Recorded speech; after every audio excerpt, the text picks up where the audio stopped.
Bismillahirrahmanirrahim. Assalamualaikum warahmatullahi wabarakatuh. Innal hamdalillah nahmaduhu wa nasta'inuhu wa nastaghfiruh wa na'udzu billahi min shururi anfusina wa min sayyiati a'malina.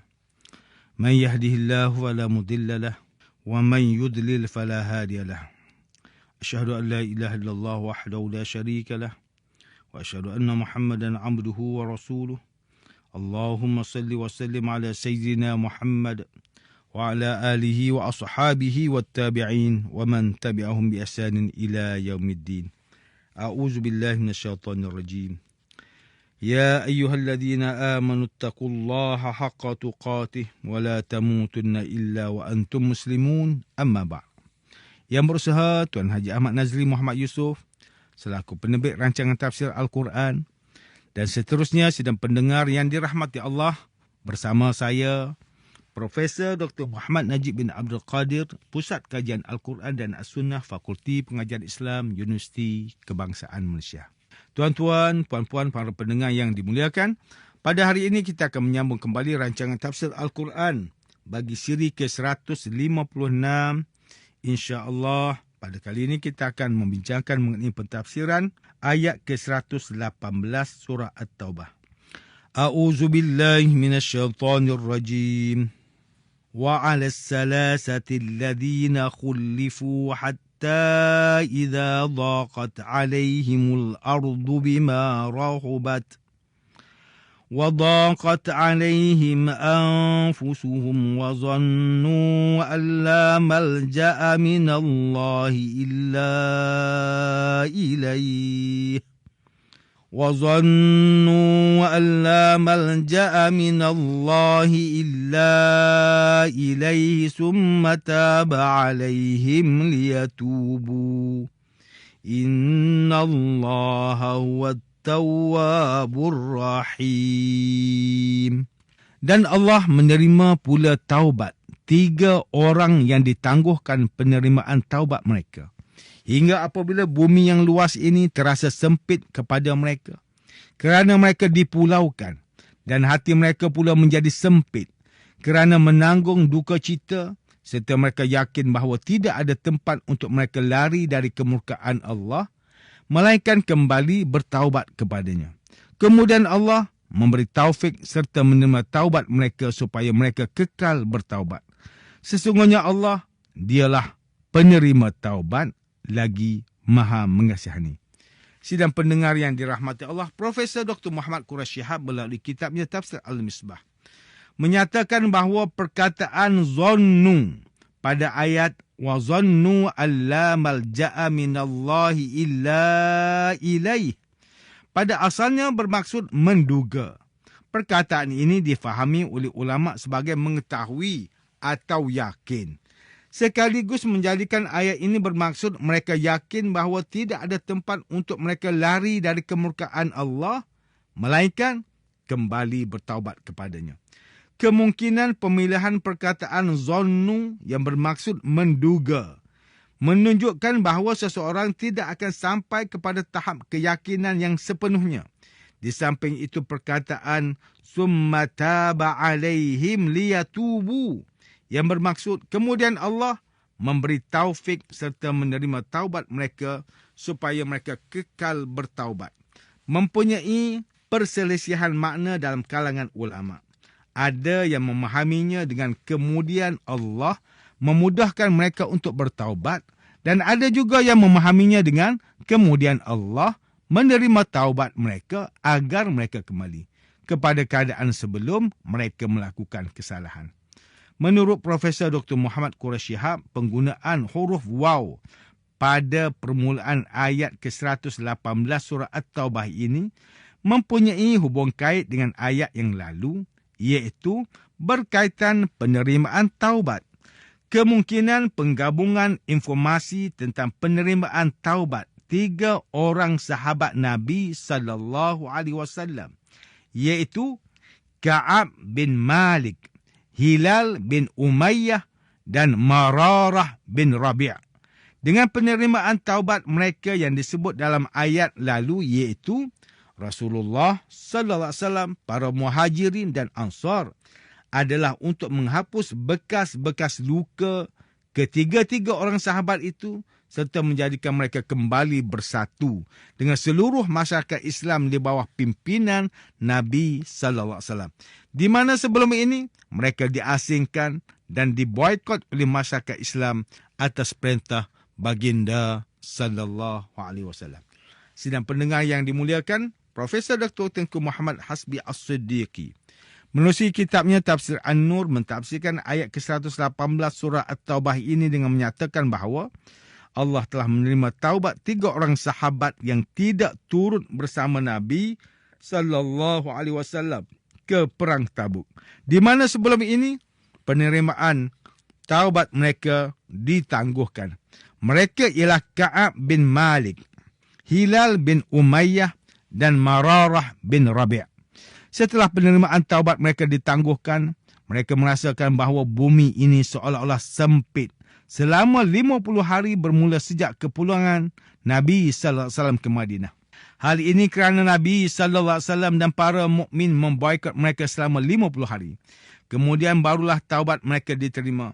Allah menerima taubat mereka setelah mereka merasa risau dan gelisah. Kemudian timbullah kepercayaan pada diri mereka bahawa tidak ada tempat berlindung dari kemarahan Allah dan Rasulnya kecuali dengan bertaubat, beristighfar dan mengharapkan rahmat Allah. Setelah mereka cukup teruji dan tertekan, Allah pun melimpahkan kasih sayangnya dan menurunkan kenyataan bahawa taubat mereka diterima supaya mereka kembali kepada Allah dengan taubat dan mengikuti Rasul sallallahu alaihi wasallam. Sesungguhnya Allah Maha menerima taubat hamba-Nya yang memohon ampun dan maha luas rahmat-Nya terhadap orang yang melakukan kebaikan.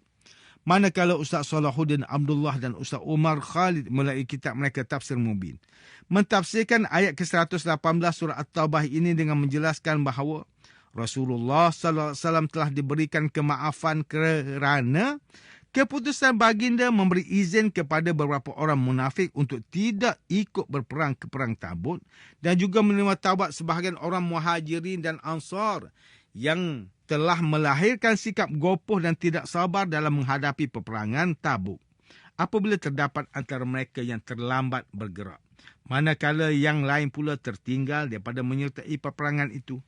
Namun demikian, mereka diampunkan oleh Allah Subhanahu Wa Taala sesudah mereka bertaubat dan menyesal. Ketegasan ini adalah untuk memberi galakan kepada orang beriman supaya bertaubat apabila terlanjur melakukan kesilapan, termasuk diri Rasulullah sallallahu alaihi wasallam sendiri serta orang Muhajirin dan Ansar sebagai golongan pelopor perjuangan Islam. Selain itu, Allah juga menyatakan bahawa Dia menerima taubat daripada 3 orang yang tidak ikut serta berperang di medan perang yang telah dikenakan hukuman boikot untuk suatu ketika yang panjang yang menyebabkan mereka menyesal dan diikuti rasa gelisah hingga terasa dunia begitu sempit bagi mereka. Mereka itu ialah Ka'ab, Hilal dan Mararah seperti yang dihuraikan sebelum ini. Manakala Profesor Dr. Haji Abdul Malik bin Abdul Karim Amrullah atau lebih dikenali sebagai Hamka melalui kitabnya Tafsir Al-Azhar ketika mentafsirkan ayat ke-118 surah At-Taubah ini menerangkan bahawa 3 orang yang meminta keuzuran untuk tidak pergi berperang dan hampir-hampir menjadi munafik ialah Ka'ab bin Malik, Hilal bin Umayyah dan Mararah bin Rabi'. Oleh kerana mereka yang meminta izin untuk tidak pergi, maka mereka ditinggalkan. Walaupun alasan tersebut merupakan alasan yang dibuat-buat. Kesannya Rasulullah sallallahu alaihi wasallam tidak mahu membuat keputusan segera tentang nasib mereka, tetapi menyerahkan keputusan nasib mereka kepada ketentuan Allah sendiri. Sementara menunggu keputusan Allah, mereka dipulaukan oleh masyarakat dan tidak ditegur siapa. Maka mereka merasa sangat sedih atas sikap Rasulullah sallallahu alaihi wasallam itu. Bumi yang luas terasa sempit. Bahkan mereka berasa lebih baik mati daripada hidup. Dalam keadaan yang sangat tertekan itu, satu-satunya harapan yang mereka ada ialah mengharap keampunan Allah, mendekatkan diri dan memohon ampun kepadanya. Menurut Profesor Dr. Hamka, ramai ahli hadis yang masyhur seperti Imam Bukhari, Muslim dan Ahmad. Begitu juga ahli tafsir seperti Az-Zuhri meriwayatkan kisah Ka'ab bin Malik sebagai tafsir kepada ayat ke-118 surah At-Taubah. Secara ringkasnya, 3 orang sahabat tersebut meminta izin untuk tidak pergi berperang setelah diberitahu perjalanan ke Perang Tabuk kali ini sangat mencabar, memerlukan persiapan rapi dan bukan perjalanan yang mudah. Mereka mencari-cari alasan dalam keadaan mereka mampu untuk turut serta. Sebaik Rasulullah sallallahu alaihi wasallam pulang ke Madinah, mereka berkata jujur bahawa mereka tidak ada keuzuran untuk tidak pergi, dengan harapan Allah tidak murka kerana mereka tidak berdusta seperti mana orang munafik yang lain. Rasulullah sallallahu alaihi wasallam meminta mereka menunggu keputusan Allah terhadap mereka. Maka bermulalah fasa dipulaukan oleh masyarakat sehingga 50 hari. Pada hari ke-40, mereka diperintahkan agar memisahkan diri dari isteri masing-masing. Namun, isteri Hilal bin Umayyah meminta agar meneruskan khidmat kepada suaminya kerana Hilal telah tua dan tak berdaya. Maka Rasulullah sallallahu alaihi wasallam mengizinkan tanpa dia mendekatkan diri kepada suaminya. Ka'ab bin Malik pula, dalam tempoh dipulaukan itu beliau menerima surat dari Raja Ghassan yang ingin mengalu-alukan kehadirannya. Sungguh ini ujian yang amat berat buatnya kerana dipelawa oleh orang kafir ketika dipulau oleh orang soleh. Beliau tetap solat berjemaah di masjid, masuk pasar dan memberi salam kepada orang terdekat, namun tiada sesiapa menghiraukannya. Sehingga cukup 50 malam setelah solat subuh keesokannya, mereka menerima khabar gembira akan penerimaan taubat mereka. Itulah hari yang paling menggembirakan buat mereka. Akhirnya, taubat mereka diterima oleh Allah kerana mereka benar-benar menyesal atas kesalahan dan kembali ke jalan yang benar. Tuan-tuan dan puan-puan yang dirahmati Allah, demikianlah tafsir bagi ayat ke-118 surah At-Taubah menurut pentafsiran oleh para ulama. Ayat ke-118 ini menjelaskan keteguhan iman 3 orang sahabat Rasulullah SAW yang telah lalai tidak ikut berperang, kemudian menyesal dan tetap berlaku jujur atas kesalahan yang mereka lakukan. Meskipun terpaksa menerima akibat dipulaukan selama 50 hari menunggu keputusan Allah, bahkan diuji keimanan dan kepercayaan mereka kepada para sahabat, mereka bertahan dalam keimanan sehingga benar-benar diterima taubat mereka. Itulah beza antara orang mukmin dan munafik. Jika kita melihat situasi masyarakat pada hari ini, masih wujud golongan yang sanggup menggadai prinsip agama demi kepentingan tertentu seperti gilakan pangkat kejayaan dalam akademik, jawatan dalam organisasi, pangkat dalam masyarakat, kuasa dan sebagainya. Menurut Nur Farihah Mio Mazli, Esko Belia dan Media Institusi Keluarga dan Pendidikan Berkualiti, bukan sahaja orang dewasa atau mereka yang berada di alam pekerjaan mempunyai kes rasuah, namun segelintir belia atau pelajar Institusi Pengajian Tinggi IPT turut terjebak dalam gejala menerima rasuah. Kajian persepsi rasuah yang dikeluarkan oleh Universiti Kebangsaan Malaysia pada tahun 2003 menyatakan bahawa hampir 40% mahasiswa cenderung untuk menawarkan atau menerima rasuah, manakala 15.7% responden mengaku berpengalaman dalam tingkah laku rasuah.